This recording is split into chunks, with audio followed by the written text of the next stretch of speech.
fidélité, comme chaque matin, nous sommes à présent en direct avec notre correspondante à Jérusalem, Pascal Sunshine. Bonjour Pascal. Bonjour, Anna. Merci Pascal d'être avec nous pour commenter l'actualité en Israël et notamment la menace terroriste. Alors on va justement commencer par cette attaque hier soir dans la localité d'Ariel. Qu'est-ce qui s'est passé Pascal ? Un Israélien a été blessé hier soir dans une fusillade terroriste alors qu'il circulait en voiture près d'Ariel, en Samarie. Ses jours ne sont pas en danger. Le terroriste a pris la fuite. Il est toujours recherché. Tsahal poursuit ses opérations antiterroristes dans le nord de la Samarie. Hier, 12 terroristes ont été appréhendés à Kabatia, où les forces de sécurité ont également découvert plusieurs caches d'armes. Au cours du mois écoulé, 195 tentatives d'attentats ont été enrayées par les forces de sécurité.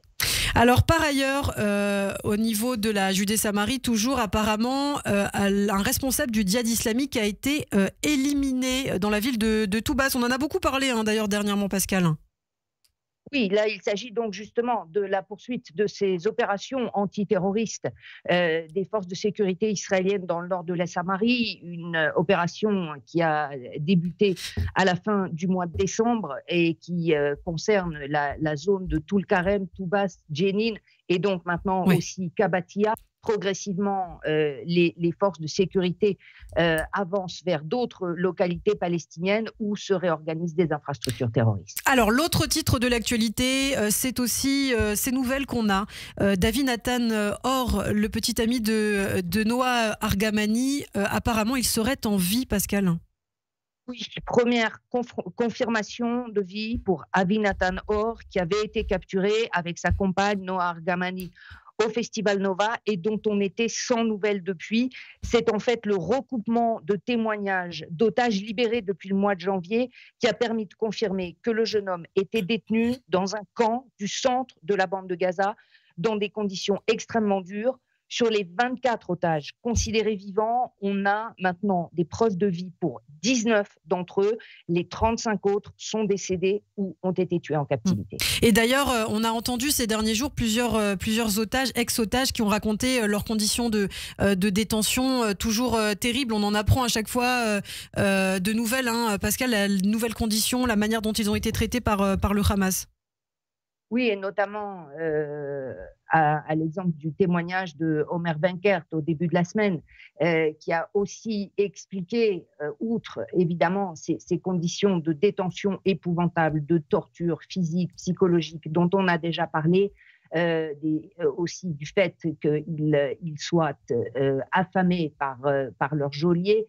Il y a aussi ce qui se passe lorsque, par exemple, les négociations pour la libération d'otages échouent, et c'est arrivé à plusieurs reprises. À ce moment-là, les otages étaient encore battus, subissaient des représailles.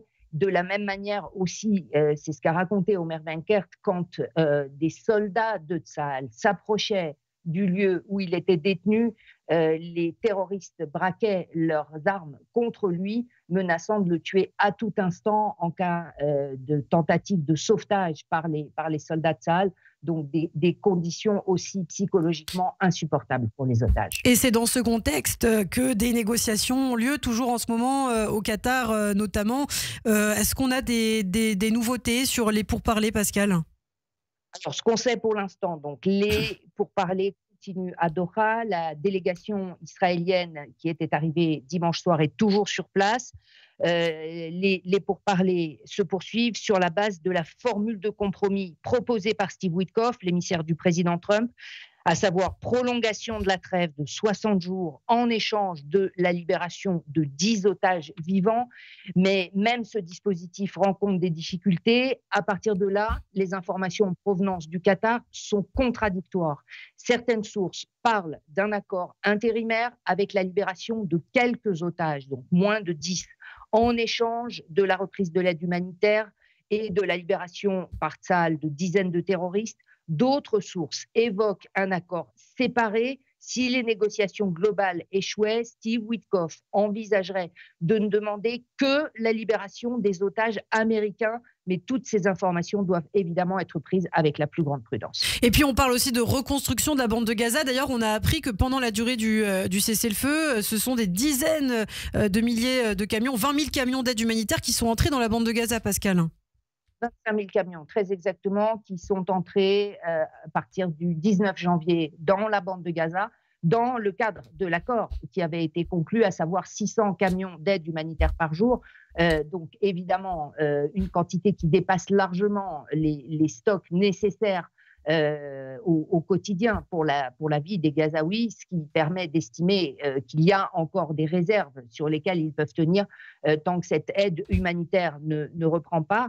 Et puis, on sait aussi que Steve Witkoff a parallèlement rencontré les ministres des Affaires étrangères du Qatar, d'Arabie Saoudite, des Émirats, d'Égypte et de Jordanie pour discuter du plan qui a été adopté la semaine dernière par la Ligue arabe pour la reconstruction de Gaza.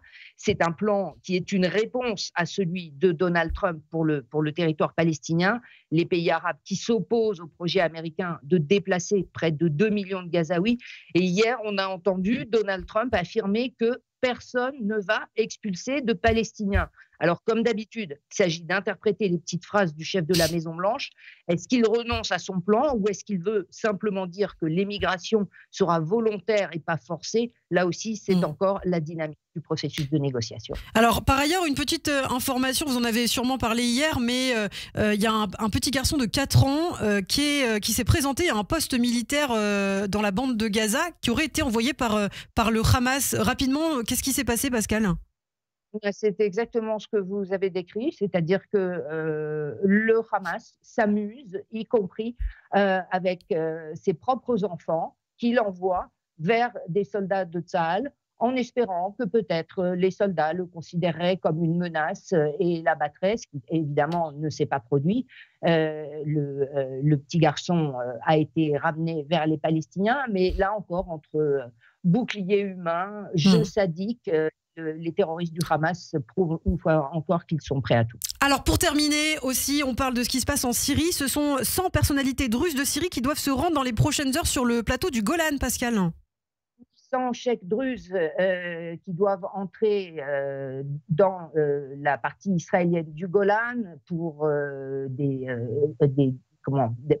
événement de type religieux. C'est donc une visite à caractère unique, mais par ailleurs, on sait qu'Israël envisage aussi d'autoriser des journaliers druzes syriens à entrer sur le plateau du Golan pour participer aux travaux agricoles. Donc là encore, une tentative de rapprochement et de défense par Israël des druzes du Golan syrien. Eh bien, merci beaucoup Pascal pour ces infos. On vous retrouve tout à l'heure à 7h26, heure française sur Radio J.